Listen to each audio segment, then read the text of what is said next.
পিলখানা হত্যাকাণ্ডের বিচার নিয়ে বিএনপি মহাসচিবের বক্তব্য রাজনৈতিক উদ্দেশ্যমূলক বলেছেন আইনমন্ত্রী। তার মতে দ্রুত বিচার ট্রাইব্যুনালে বিচার নিয়ে বিএনপির প্রশ্ন তোলার নৈতিক ভিত্তি নেই, কারণ 4 দলীয় জোট সরকারি আইনটি করেছিল।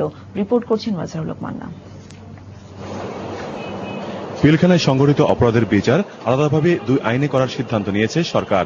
পিলখানা সহ দেশের বিভিন্ন স্থানে বিডিআর বিদ্রোহের বিচার হবে বিডিআর অ্যাক্টে, আর পিলখানায় হত্যার চেষ্টা, অগ্নিসংযোগ ও লুণ্ঠন সহ অন্যান্য জঘন্য অপরাধের বিচার পেনাল কোডের দ্রুত বিচার ট্রাইব্যুনালে।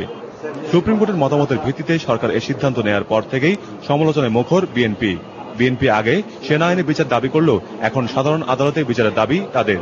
দলের মহাসচিবের দাবি দ্রুত বিচার ট্রাইব্যুনালে বিচার হলে ন্যায় বিচার হবে না। খন্দকার দেলোয়ারের এমন বক্তব্য প্রত্যাখ্যান করেছেন আইনমন্ত্রী। দ্রুত বিচার ট্রাইব্যুনালে কিন্তু আমাদের দেশে অন্যান্য সেশনস ট্রায়াল যেভাবে হয় ঠিক সেভাবে হবে, শুধুমাত্র সময়টা নির্দিষ্ট করে দেওয়া হয়। কাজেই একটি দলের মহাসচিব যে প্রশ্ন তুলেছেন যে দ্রুত বিচার ট্রাইব্যুনালে বিচার করলে সুবিচার পাবে না, এই কথাটার আইনগত কোনো ভিত্তি নাই। এটা রাজনৈতিক উদ্দেশ্যে উনি হয়তো এই মন্তব্যটি করেছেন। এই দ্রুত বিচার ট্রাইব্যুনালের যে আইনটি, সেটা কিন্তু 4 দলীয় জোট, অর্থাৎ যেই দলের পক্ষ থেকে এই মহাসচিব মন্তব্য করেছেন তাদেরই আইনটা করা। কাজেই এখন প্রশ্ন সিদ্ধ করা এটা সঠিক হয়নি। ভবিষ্যতে কোনো অঘটন ঘটলে বিচারের জন্য বিডিআর আইন সংশোধন করা হতে পারে বলেও জানিয়েছেন আইনমন্ত্রী। বিডিআর একটি সংশোধন করেও এটা সম্ভব, তাহলে সেটাও চিন্তা ভাবনা করা যেতে পারে। আর যদি সম্ভব না হয় তাহলে পরে নোটিফিকেশন দিয়ে সেনা আইনের অপশন, সেটা চূড়ান্ত হয়নি, নীতিগত সিদ্ধান্ত হলে এটা আবার আলোচনা হবে। আলোচনার মাধ্যমে কিন্তু সঠিক সিদ্ধান্তটা বেরিয়ে আসে। আইনমন্ত্রী বলেছেন, বিডিআর সহ যে কোনো বাহিনীর শৃঙ্খলা নিশ্চিত করতে দোষীদের অবশ্যই বিচারের আওতায় আনতে হবে। সবাইকে বুঝতে হবে অপরাধ করলে শাস্তিও পেতে হয়।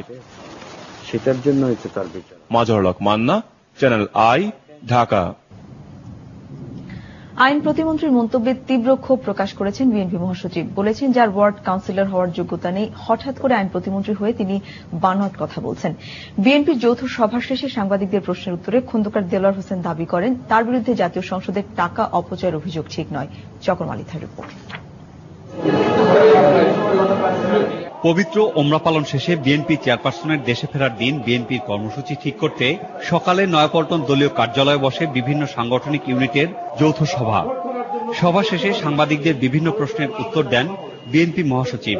সাংবাদিকরা জানতে চান খন্দকার দেলোয়ারকে নিয়ে আইন প্রতিমন্ত্রী অ্যাডভোকেট কামরুল ইসলামের সাম্প্রতিক মন্তব্য প্রসঙ্গে। এবার ওনার সৌভাগ্য যা স্বপ্নেও ভাবেন নাই, মানে এই পাইকারি ভাবে জোর জুলুম করে যে ভোট ছিনতাই করে নির্বাচিত হয়েছে, উনি তাদের মধ্যে একজন। আবার ভাগ্য খুলে গেছে, উনি আইন প্রতিমন্ত্রী হয়েছেন। কেউ লটারির টাকা পেয়ে গেলে যেমন অনেক সময় হয়ে পড়ে যে কি করব টাকা দেয়, অনেকটা ব্যালেন্স হারাই। উনি আনএক্সপেক্টেড কিছু পাইয়া আমার মনে হয় ভারসাম্য আছে কিনা তার, এটাই প্রশ্ন দেখা দিচ্ছে। দাবি করলেন, চিফ হুইপ থাকাকালে সংসদের কোনো অর্থই নিয়মের বাইরে খরচ করেননি তিনি।